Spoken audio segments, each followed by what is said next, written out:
Di dalam doa. Kau Tuhan kami Yesus, Kau telah memberikan segala hal dalam hidup kami. Pengorbananmu di atas kayu salib memberikan kami rasa aman. Apapun dosa kami saat ini, Engkau akan ampuni. Salib sanggup membersihkan semuanya. Apapun keadaan persoalan hidup kami hari ini, ketika kami memandang kepada salib-Mu, selalu ada pengharapan. Seberapa lemah pun Tuhan kami hari ini kehilangan iman, ketika kami memandang kepada salib Yesus,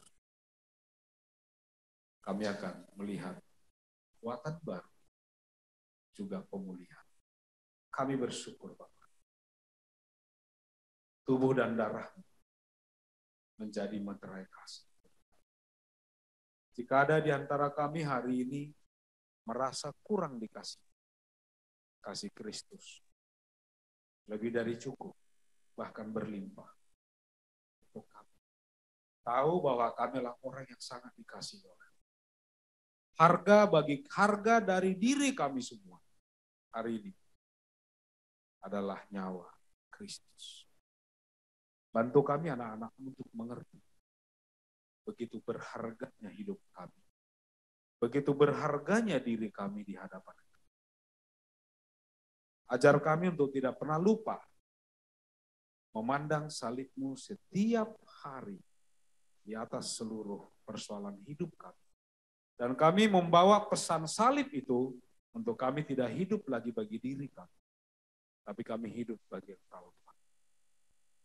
Sertai jemaat-Mu hari ini kami akan mendapatkan keyakinan, penghiburan, sukacita, yaitu dari firman-Mu. Tuntun hamba-Mu dan bimbing kami semua jemaat-Mu oleh kuasa Roh Kudus. Dalam Yesus kami berdoa. Amin. Selamat pagi jemaat. Saya bersyukur hari ini. Thank you, terima kasih untuk song ministry kita. Formasi mereka menghadapi banyak kendala. Pemain drum kita kecelakaan tunggal, namanya Maraden. Iya, dia jatuh dari motor. Mudah-mudahan saya nggak tahu, Maraden ada di online nggak? Dia jatuh dari motor. Saya bilang tadi ke mereka, Maraden ini udah sering jatuh dari motor. Itulah masalahnya, jatuh hati jarang, jatuh dari motor sering. Karena nggak ada pasangan, itu juga resiko dari Maraden ini, brother kita, kecelakaan tunggal. Paling tidak kan kalau ada pasangan kan itu kecelakaan berdua namanya, bukan kecelakaan tunggal.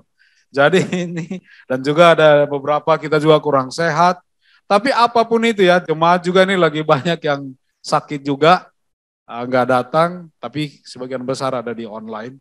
Tapi sukacita kita tetap untuk Tuhan. Amin. Hari ini kita akan mulai tema yang baru di bulan September. Kita akan belajar tentang tema utama lah entrusted, mempercayakan. Dan kita akan belajar ada dari tema yang sudah ditetapkan. Ini. Tema kita diambil dari 2 Timotius 2 ayat 2. Apa yang telah engkau dengar daripadaku di depan banyak saksi, percayakanlah itu kepada orang-orang yang dapat dipercayai, yang juga cakap mengajar orang lain. Kita tahu kitab 2 Timotius adalah surat terakhir dari Paulus. Dia di penjara pertama kali, dia menulis surat 1 Timotius. Kemudian dia dilepaskan, gak berapa lama kemudian dia ditangkap lagi. Dan dia tahu bahwa kali ini dia tidak akan lolos. Dia menunggu hukuman mati oleh perintah Nero. Dan dia memberikan ini kepada Timotius. Apa yang telah engkau dengar daripadaku di depan banyak saksi. Apa maksudnya? Kenapa dikatakan dengar daripadaku, tapi ditambahkan di depan banyak saksi? Apa yang telah Paulus sampaikan kepada Timotius itu bukan teori, tetapi hidupnya disaksikan orang. Dengan kata lain, ajaranku dan hidupku itu sudah aku berikan. Percayakanlah itu kepada orang-orang, jangan berhenti di Timotius. Percayakan kepada orang-orang. Yang juga orang seperti apa yang dipercayakan? Yang juga orang itu tidak berhenti di dalam dirinya, dia cakap juga mengajarkan itu kepada orang lain. Kira-kira itulah konteks entrusted, mempercayakan di dalam bulan ini. Jadi kita akan bertumbuh menjadi Kristen yang dipercaya Tuhan untuk mempercayakan kembali, turun-temurun. Jadi kita bukanlah Kristen yang receiver-nya jago. Kan banyak Kristen sekarang datang ke gereja, aku mau dapat apa? Tidak, sekarang kita dipercayakan, kita juga percayakan kepada orang lain. Ini yang kita akan bertumbuh hari ini.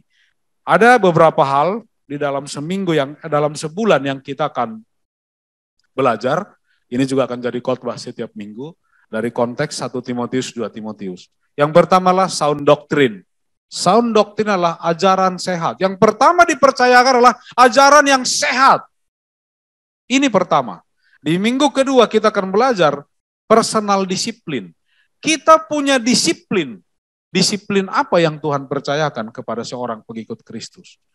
Yang ketiga adalah boldness. Keberanian untuk kita bersaksi mengatakan kebenaran itu.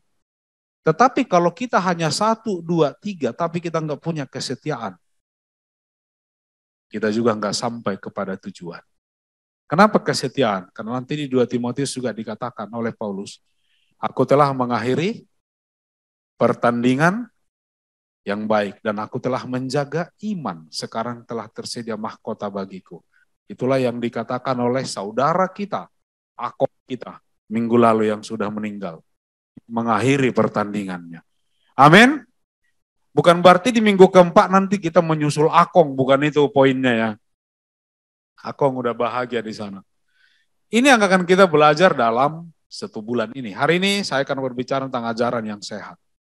Inilah tujuan kenapa ada juga ditulis 1 Timotius sampai 2 Timotius. Dikatakan, ketika aku hendak meneruskan perjalananku ke wilayah Makedonia, aku telah mendesak engkau supaya engkau tinggal di Efesus dan menasihatkan orang-orang tertentu agar mereka jangan mengajarkan ajaran lain ataupun sibuk dengan dongeng dan silsilah yang tiada putus-putusnya, yang hanya menghasilkan persoalan belaka dan bukan tertib hidup keselamatan yang diberikan Allah dalam iman.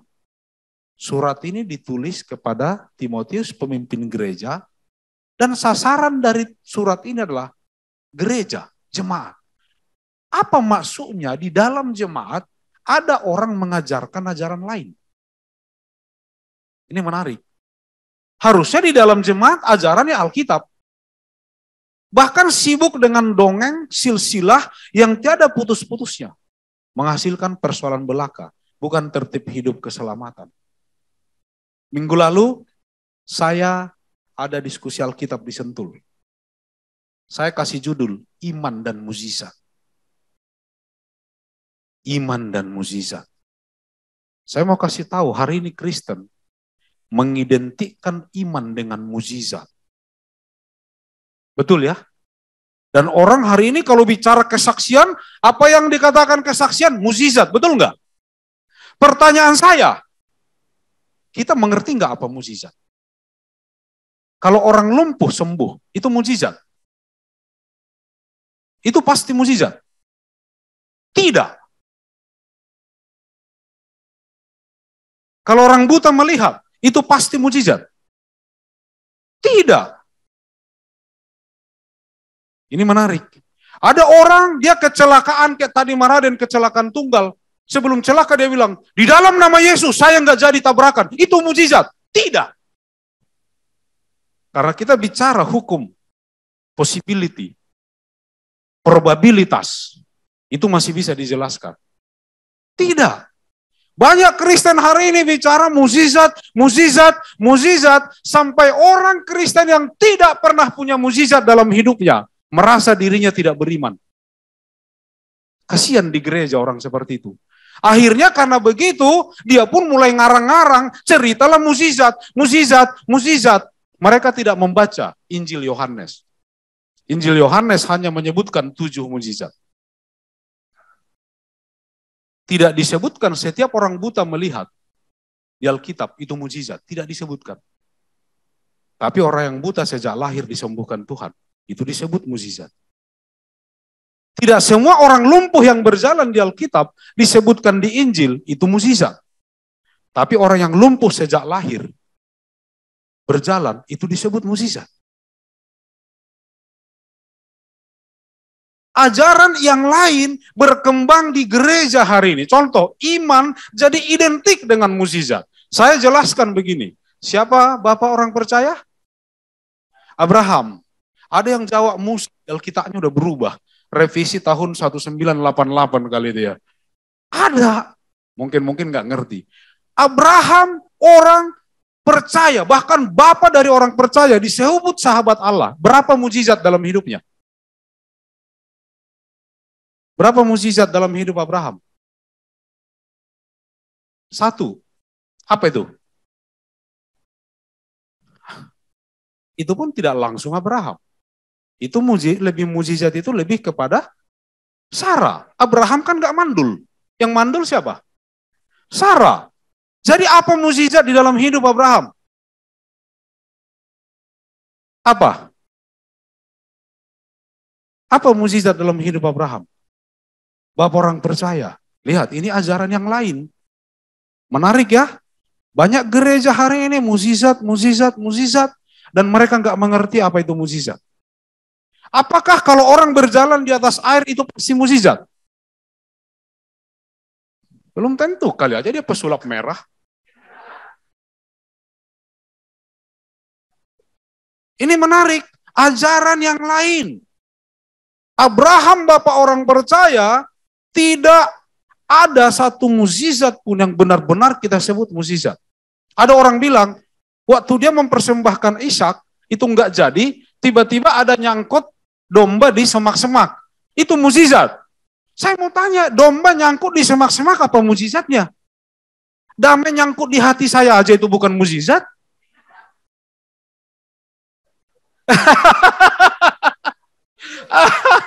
Iya. Dia nyangkut di hati saya aja bukan mukjizat. Ini yang saya katakan ini, biar kita sebagai Kristen hari ini, di bulan ini, berpikir mana ajaran sehat, mana yang tidak. Mana yang sudah dipelintir, mana yang udah ada agenda tersembunyi. Di dalam gereja loh yang dipimpin, gereja Efesus adalah didirikan oleh Paulus, pernah dipimpin oleh Yohanes, pernah juga Rasul Yohanes, itu rasul ada di sana. Dan ibu Yesus Maria setelah Yesus mati, dia ikut Yohanes dan dia dikubur bahkan di Efesus. Bahkan gereja Efesus adalah gereja yang menjadi pusat dari 7 gereja di Wahyu. Begitu hebatnya gereja itu. Tapi dikatakan banyak orang mengajarkan ajaran lain. Gereja ini pun bisa kita buka Alkitab yang sama. Sebenarnya ajarannya udah menyimpang. Saya mau kasih tahu. Kita pernah dengar kata antikristus?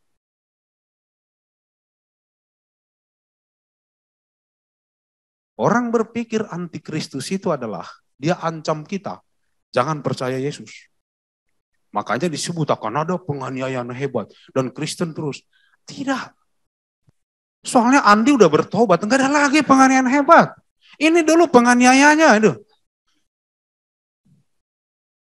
Bukan begitu. Tapi kalau kita teliti baca Alkitab, antikristus adalah mereka ada di antara kita, berasal dari kita, bagian dari kita.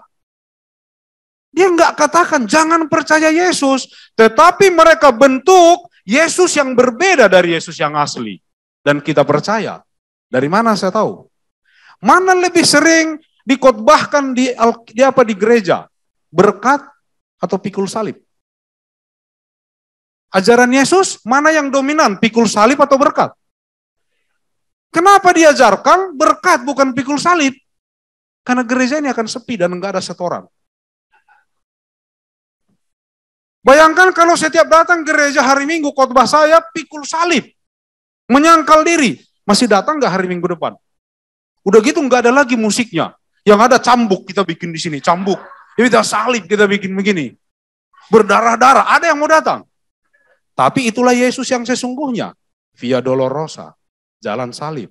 Jangan-jangan kita ini udah menikmati ajaran yang lain di dalam gereja. Kita datang ke gereja mau ngapain? Saya mau tanya, siapa yang tahu? Mau dapat hiburan. Di mana ada tertulis kita datang ke gereja untuk dapat hiburan? Kalau mau dapat hiburan ke 21, villa. Datang ke gereja ngapain? Bersekutu. Apa maksudnya bersekutu?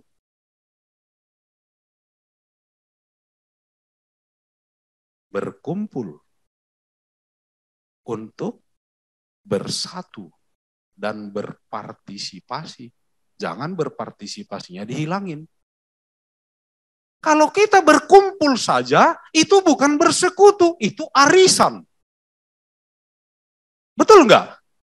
Sosialita, betul enggak? Organisasi, betul enggak? Berkumpul untuk bersatu dan berpartisipasi. 3B, kalau ada itulah fellowship. Itulah tujuan di gereja. Makanya ketika datang ke gereja, tidak ada kita duduk begini, nampung. Khotbah yang ini keren, ini enggak. Kayaknya enggak lah, minggu depan aku gereja sebelah, di sana pengkhotbahnya lebih keren. Akhirnya kita datang ke gereja, lihat pengkhotbahnya, dan kita lost ajaran yang lain. Betul enggak? Saya dulu begitu juga. Seperti kita datang ke mall, kita mau ambil produknya atau tidak. Berpartisipasi, amin. Jadi kalau tadi Bapak Ibu bagi yang pertama datang, waktu ada di sini pun, lagi komuni, ayo Victor, itu karena dia berpartisipasi, dia tahu. Karena inilah keluarga, satu sama lain. Amin. Jadi kalau ada nanti berada sister disambut, Bapak baru datang, mereka ini terlalu dekat apa, jangan merasa. Di gereja ini enggak ada privasi. Karena di gereja ini persekutuan, bukan privasi room. Amin. Itu gambaran, banyak hal lagi enggak? Oh banyak. Kalau bicara pelayanan apa, banyak lagi ajaran yang lain. Dikatakan di 2 Timotius 3 ayat 1. Ketahuilah, pada hari-hari terakhir akan datang masa yang sukar. Kita pikir, apakah masa yang sukar itu BBM naik? Oh bukan itu, dia nggak bicara itu. Bukan. Apakah harga-harga ini? Bukan. Pandemi bukan, perang bukan. Masa yang sukar adalah yang disebut di 2 Timotius 4 ayat 3b.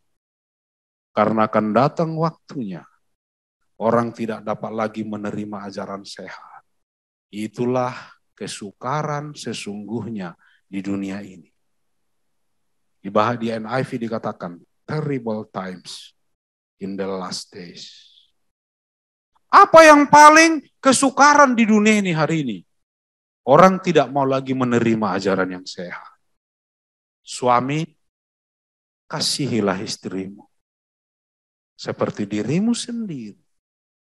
Sebagaimana Kristus mengasihi jemaat dan memberikan nyawanya bagi mereka. Suami ada yang mau memberikan nyawa buat istri? Siap. Masalahnya istri butuh setoran, bukan butuh nyawa. Itu persoalannya. Saya mau berikan nyawaku, tapi istri pilih apa? Transferan, aku lebih butuh. Betul nggak? Padahal itu standar Alkitab, benar ya? Jadi kalau ada nyawaku di sana buat kamu, ya cukuplah istri. Tapi meteran listrik token nggak bisa terima juga nyawa. Itu persoalannya. Dikatakan Alkitab, apa ajaran kita? Hai istri, tunduklah kepada suami dalam segala hal. Jangan dipenggal, jangan dipotong. Seperti untuk Tuhan. Harus tunduk dalam segala hal. Makanya istri jalannya nunduk begini.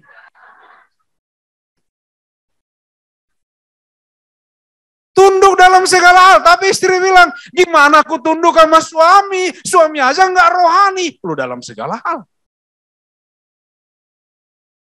Masih itu nggak ajaran kita? Atau udah ada ajaran yang lain? Terrible times. Ketika istri tidak tunduk kepada suami, dan ketika suami tidak mengasihi istri seperti dirinya. Terjadi hal yang terrible, mengerikan, anak-anak yang mengerikan, keturunan yang mengerikan. Amin. Berapa banyak kita anak di sini luka hati, bukan karena papa mama nggak sayang kita. Kita tahu papa mama sayang kita, tetapi papa mama tidak hidup dalam standar firman Tuhan. Amin. Gereja Efesus, secara singkat saya jelaskan beberapa hal. Ini yang dikatakan tadi, di gereja Efesus mereka masih rajin ke gereja, karena masih tertulis sampai di Wahyu. Tetapi mereka akan mengumpulkan guru-guru menurut kehendaknya untuk memuaskan keinginan telinganya. Mereka akan memalingkan telinganya dari kebenaran dan membukanya bagi dongeng. Bukankah hari ini tren gereja mau dengar yang enak didengar, betul nggak? Terlalu banyak pilihan gereja, produk, sampai gereja mengecewakan, akhirnya diganti namanya gereja YouTube. Orang datang, aku di YouTube aja ibadah, nonton online, itu bukan persekutuan. Berpartisipasinya apa? Bersatunya apa? Bersatu dengan YouTube. Gak bisa. Orang datang hari ini, banyak orang hari ini, dan itu adalah ajaran yang lain. Kacau kita dunia. Tapi apa? Alkitab kita katakan, karena kita ingin menyenangkan telinga kita. Hari ini terlalu banyak orang Kristen kalau dinasehati, ditegur, tersinggung, marah, ngambek, nggak mau ke gereja. Atau ada yang ngebalas. Timotius katakan, kalau kita dinasehati itu adalah kasih namanya. Amin. Apalagi yang terjadi ini, percekcokan antara orang-orang yang tidak lagi berpikiran sehat. Karena nggak dapat ajaran sehat, ya pikiran nggak sehat. Dan yang kehilangan kebenaran, yang mengira ibadah itu adalah suatu sumber keuntungan, cuan atau bocuan. Memang ibadah itu kalau disertai rasa cukup memberi keuntungan besar. Ya 10 dikatakan, karena akar segala kejahatan ialah cinta uang. Sebab oleh memburu uanglah beberapa orang telah menyimpang dari iman dan menyiksa dirinya dengan berbagai duka. Saya kasih tahu lagi, apa yang sudah ajaran lain di dalam gereja. Kata berkat ditanya pada Kristen, pemikiran orang Kristen 70% itu adalah materi. Ajaran yang lain. Berkat, tapi maksudnya materi. Karena ada ajaran apa? Prosperity teaching. Saya mau kasih tahu. Saya mau jelaskan berkat dengan bahasa sederhana. Saya contohkan begini, saya lahir yatim piatu. Ini bukan cerita nyata, ini contoh aja. Saya lahir yatim piatu. Akhirnya Mas Setio sama Kalita kasihan, saya diadopsi. Saya disekolahkan, saya dikasih makan, saya dikasihi, disayang, dianggap anak, dan suatu hari saya berhasil. Datang orang mewawancarai saya. Bagaimana Pak John bisa berhasil? Saya akan jawab, berkat Mas Yo dan Kak Lita, itu materi. Kira-kira masuk kata-kata saya di sana berkat itu tentang materi atau tentang apa? Bukan materi kan? Saya sampai di titik ini berkat Mas Yo dan Kak Lita. Apa maksudnya? Peran mereka dalam hidup saya. Itu lebih mendekati sama berkat. Berkat Tuhanlah makanya saya sampai di titik ini. Berarti kerja dan kuasa Tuhan. Amin. Tapi kita lihat sekarang kalau berkat apa yang pertama dipikir orang Kristen? Uang. Makanya hari ini orang datang ke gereja dan dia miskin, tidak dikasih uang, dipikir uanglah solusi atas masalah mereka. Saya pendeta loh, saya melayani orang Bible study, dia susah hidupnya. Saya bantu belajar Alkitab. Dia ngomong ke saya. Karena dia bangkrut. Dia bilang, kok saya bangkrut, kok diajari Alkitab? Jadi mau diajarin apa? Kalau kau butuh uang, jangan datang ke pendeta. Kamu yang gila. Pendeta dari mana sumber uangnya? Makanya hari ini banyak Kristen hari ini datang ke gereja, karena susah, nggak mau lagi datang gereja. Berapa banyak hari ini Kristen, bahkan hari Minggu aja nggak lolos imannya. Kenapa? Karena di hari Minggu buka bengkel lebih banyak kliennya. Karena perusahaan kan Sabtu Minggu paling banyak untung. Kerja di toko, enggak berani Kristen menolak pekerjaan yang bekerja hari Minggu. Padahal dikasih Tuhan Senin sampai Sabtu. Kerja sepuas-puasnya. Berapa banyak? Tapi lihat, karena keuntungan. Makanya ini waktu orang datang ke gereja, apa untungku masuk gereja ini? Pernikahanku dibantu, amin. Tapi bukan itu tujuan. Itu bukan ajarannya. Menyimpang dari kebenaran. Bahkan orang datang ke gereja transaksional dengan Tuhan. Kalau saya datang ke gereja, Tuhan akan berkati usahaku, berkati istriku, berkati ini. Berkat adalah lebih baik dia bilang kerja dan kuasa Tuhan atau perannya Tuhan dalam hidup kita. Itu lebih masuk. Amin. Kalau kurang jelas bisa dibantu baca KBBI. Tidak ada di KBBI, Kamus Besar Bahasa Indonesia, berkat adalah uang. Tidak ada. Bahkan tidak nyambung. Secara tata bahasa aja udah salah. Kita lanjut ya. Ini yang terjadi lagi di gereja Efesus. Secara lahiriah mereka menjalankan ibadah mereka, tetapi pada hakikatnya mereka memungkiri kekuatannya. Jauhilah mereka itu. Apa maksudnya? Mereka secara lahiriah beribadah. Mereka rajin gereja, aktif di gereja, melayani di gereja. Ambil menyanyi, pujian, bahkan mungkin salah satu donatur terbesar di gereja. Tetapi tidak mengubah karakternya. Dikatakan datang ke gereja tapi tetap mencintai diri sendiri. Loh, apa gunanya ibadah? Sementara Kristus memberikan dirinya. Menjadi hamba uang, membual, menyombongkan diri, pemfitnah, berontak terhadap orang tua, tidak tahu berterima kasih, tidak memperdulikan agama, tidak tahu mengasihi, tidak mau berdamai, suka menjelekkan orang, walaupun orang itu sudah jelek, dijelekkan lagi. Tidak dapat mengekang diri, garang, tidak suka yang baik, suka mengkhianat, tidak berpikir panjang, mengambil keputusan-keputusan emosional, yang kita akan tanggung kemudian. Berlagak tahu, lebih menuruti hawa nafsu. Saya mau tanya, kasihan dong kita beribadah tapi karakter tidak berubah. Itu maksudnya beribadah tapi memungkiri kekuatannya, nggak ngefek ibadah itu ke hidup kita.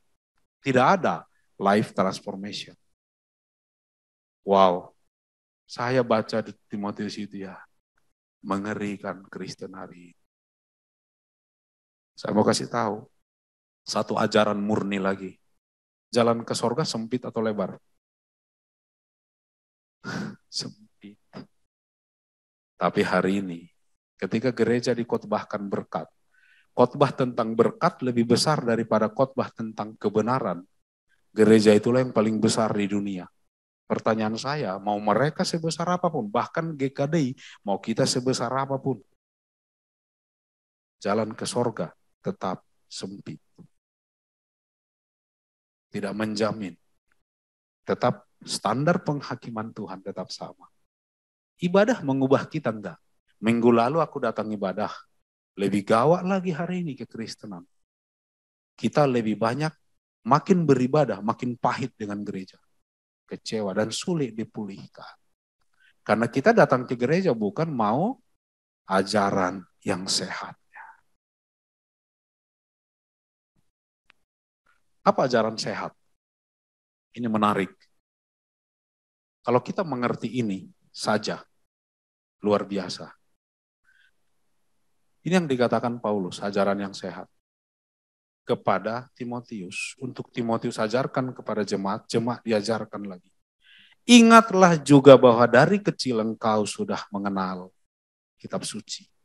Yang dapat memberi hikmat kepadamu dan menuntun engkau kepada keselamatan oleh iman kepada Kristus Yesus. Apa tujuan kita punya Alkitab?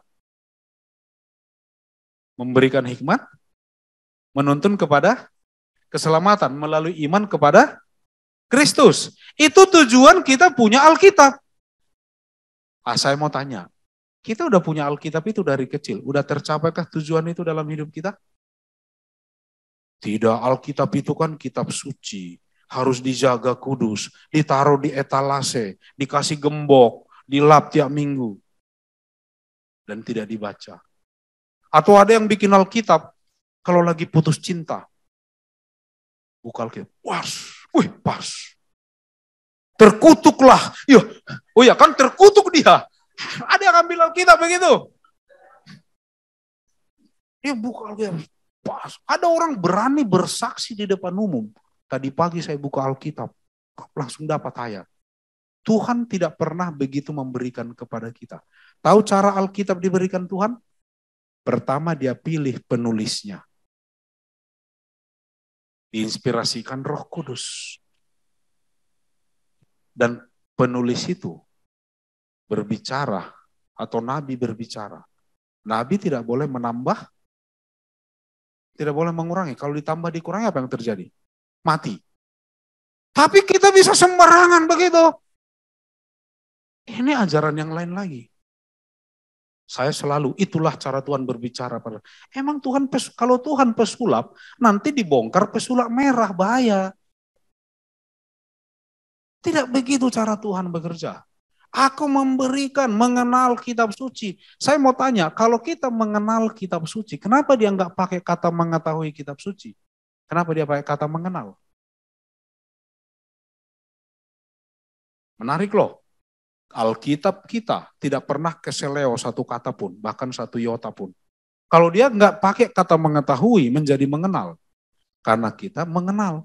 Pernah nggak kita berkenalan dengan Alkitab? Pernah. Tidak berkenalan itu dengan pribadi orang, betul nggak? Karena dia melihat Alkitab adalah seperti pribadinya Tuhan. Itu maksudnya. Dipersonifikasikan Alkitab itu. Jadi itulah membedakan Alkitab dengan membaca ensiklopedia atau buku yang lain. Dipersonifikasikan. Tapi prosesnya ada juga bagaimana supaya firman Tuhan itu memberi saya hikmat di dunia dan membawa saya kepada keselamatan. Pertama, Alkitab akan mengajar kita. Head. Ketika Alkitab mengajar, kita dapat pengetahuan.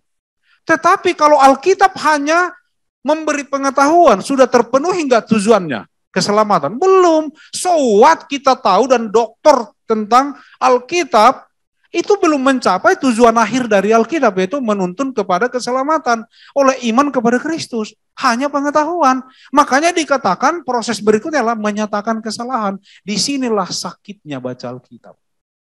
Makanya ada lagu dangdut dulu. Sakitnya tuh di sini. Itu setelah dia baca Alkitab baru dia ngerti lagu itu. Waktu kita pertama baca Alkitab, kita dapat pengetahuan. Tapi lama-lama Alkitab mencecar kesalahan kita, menunjukin salah kita. Dan sakit rasanya, karena udah ke hati sekarang. Makanya seperti pedang bermata dua yang bisa memisahkan roh dan jiwa bahkan. Kita biarkan nggak Alkitab sampai ke hati kita. Kemudian apa lagi? Memperbaiki kelakuan. Udah jelas salahnya saya, tapi masih ada pekerjaan berikut, perbaiki kelakuan kita. Wow. Berat, brother, sister, saudara-saudari terkasih. Tapi itulah cara kerja Alkitab kita. Diperbaiki kelakuan. Ketika kita perbaiki kelakuan, kita menjadi orang apa? Orang baik. Tapi saya mau tanya, kalau kita udah perbaiki kelakuan kita, apakah kita udah mencapai tujuan keselamatan? Tidak. Karena orang baik banyak. Agama semua mengajarkan kita menjadi orang baik. Tapi dikatakan Alkitab mendidik dalam kebenaran. Ingat tadi, head, heart, hand. Jadi hidup, life semuanya. Itulah makanya Yesus katakan, akulah jalan, akulah hidup, akulah kebenaran. Sampai kepada Bapa. Indah sekali Alkitab kita ya. Kemudian setelah itu jadi hidup kita sehari-hari, itulah ayat 17. Kita disebut manusia, kepunyaan Allah, diperlengkapi. Artinya komplit. Lengkap sebagai manusia kepunyaan Allah, the man of God. Kita bukan lagi manusia dunia, tapi manusia ilahi yang punya karakter Tuhan kita. Dikembalikan lagi gambaran kita dulu ketika kita meniru gambar dan rupa Allah. Amin. Sampai di sini mengerti ya, ajaran yang sehat. Waktu saya berapa lama lagi? 5, 10 menit. Wah, berarti Tuhan akan jemput saya berarti. Mereka berani jawab loh, waktu saya berapa lama dia bilang 10 menit. Bukan waktu khotbah loh, waktu khotbahnya saya, aduh tuh, saya shock. Thank you Dea. Mengingatkan saya waktu saya 10 menit lagi. Waktu berkhotbah maksudnya.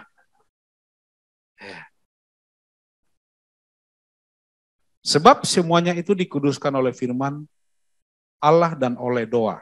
Dengan selalu mengingatkan hal-hal itu kepada saudara-saudara kita, engkau akan menjadi seorang pelayan Kristus, Yesus yang baik, terdidik dalam soal-soal pokok iman kita, dan dalam ajaran sehat yang telah kau ikuti selama ini. Ingat tadi, untuk menjaga ajaran sehat itu tetap ada di kita. Kita tidak terkontaminasi oleh ajaran yang tidak sehat tadi. Dikatakan yang pertama, ingatkan. Kita harus saling mengingatkan supaya kita terdidik dalam ajaran sehat. Amin. Saya hanya mau katakan, saya nggak banyak jelaskan tentang mengingatkan. Udah ngerti kita mengingatkan. Kalau ada, lihat sekeliling saudara-saudari kita. Kalau ada saudara-saudari kita mengingatkan kita yang salah, bagaimana sikap kita? Thank you bro. Thank you sis. Jangan tersinggung. Jangan pakai pasal-pasal hukum disomasi. Jangan. Ingat, kita perlu saling mengingatkan satu sama lain tentang ajaran yang sehat. Amin. Supaya kita terdidik, terlatih, terbiasa. Jadi kita bisa membedakan tadi. Jangan orang bilang mukjizat, kita kagum. Amin. 1 Timotius 4 ayat 16. Awasilah dirimu sendiri dan awasilah ajaranmu. Bertekunlah dalam semuanya itu. Karena dengan berbuat demikian engkau akan menyelamatkan dirimu dan semua orang yang mendengar engkau. Kita yang pertama tadi saling mengingatkan, berarti ini tanggung jawab kita semua. Kedua,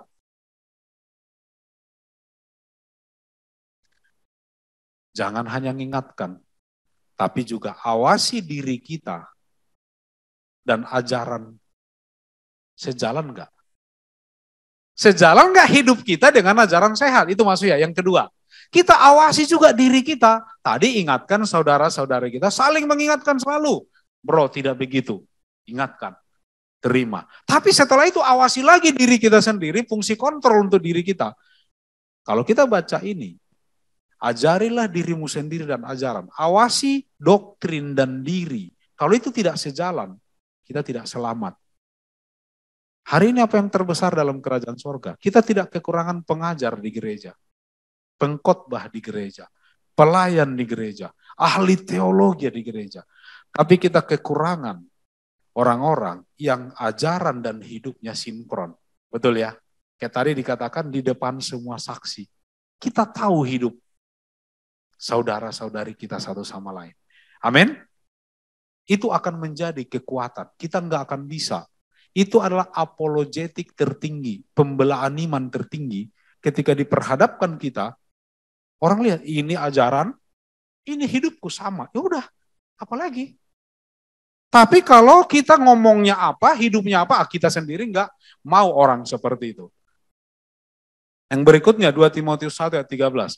Itulah sebabnya aku menderita semuanya ini, tetapi aku tidak malu. Karena aku tahu kepada siapa aku percaya. Dan aku yakin bahwa dia berkuasa memeliharakan apa yang telah dipercayakannya kepadaku hingga pada hari Tuhan. Peganglah segala sesuatu yang telah engkau dengar daripadaku sebagai contoh ajaran yang sehat. Dan lakukanlah itu dalam iman dan kasih dalam Kristus Yesus. Peliharalah harta yang indah yang telah dipercayakannya kepada kita oleh Roh Kudus yang diam di dalam kita. Ada kata-kata di sana tadi, ajaran sehat, kita harus pelihara, kita jaga. Kita harus semua memelihara itu. Tapi memeliharanya bukan beban. Sebagai harta yang indah. Hari ini apa harta terbesar kita Kristen? Ajaran yang sehat. Amin. Ajaran yang sehat. Itulah masuk harta utama kita. Kalau firman harta utama kita ini paling enak dan sehat. Kenapa? Karena bebas pajak. Tidak diaudit. Tidak perlu bikin SPT tahunan. Pertanyaan saya, harta kita apa yang terbesar? Saya bersyukur. Satu-satunya harta saya, ajaran yang sehat. Karena tahun lalu di awal tahun untuk saya tulis SPT, tidak ada satupun aset kami atas namaku. Jadi kalau ada penyimpangan di aset kami, aku juga nggak bisa dituntut. Baru aku sadar, aku bilang, oh atas nama istri, atas nama istri. Atas nama. Ada satu, tapi itu baru tahun ini. Motor butut tahun 1997 Astra Grand. Itu pun tidak ori lagi, hanya 70% yang ori. Itu benar atas nama saya. Harta yang indah nggak ajaran bagi kita. Karena itu menjaga kita tadi, menjaga pernikahan kita, menjaga hubungan kita, menjaga hati kita. Selalu bahkan kalau kita melakukan kesalahan, kita buka lagi harta itu ajaran yang sehat. Kita kembali lagi ke sana, dipulihkan lagi, dipulihkan lagi. Amin. Enak sekali harta itu. Makanya disebut harta yang indah. Jangan lihat firman Tuhan itu seperti harta yang menyakitkan. Tidak. Ini yang terakhir. Beritakanlah firman. Siap sedialah baik atau tidak baik. Waktunya. Nyatakanlah apa yang salah. Tegurlah. Dan nasihatilah dengan segala kesabaran dan pengajaran. Karena akan datang waktunya. Orang tidak dapat lagi menerima ajaran sehat. Tetapi mereka akan mengumpulkan guru-guru menurut kehendaknya untuk memuaskan keinginan telinga kita. Bagian kita terus, karena kita tidak mau satupun saudara, teman, sahabat, tetangga kita hilang. Kita harus punya kualitas ini. Kita beritakan firman. Siap sedia, baik atau tidak baik waktunya. Lagi sakit, beritakan firman. Lagi kita bergumul, tetap bawa ke firman. Karena ada juga masa-masa kita satu sama lain gak cukup lagi diajar. Harus ditegur. Tapi kita jangan keberatan menegur saudara kita, karena itu menyelamatkan. Kasih nasihat.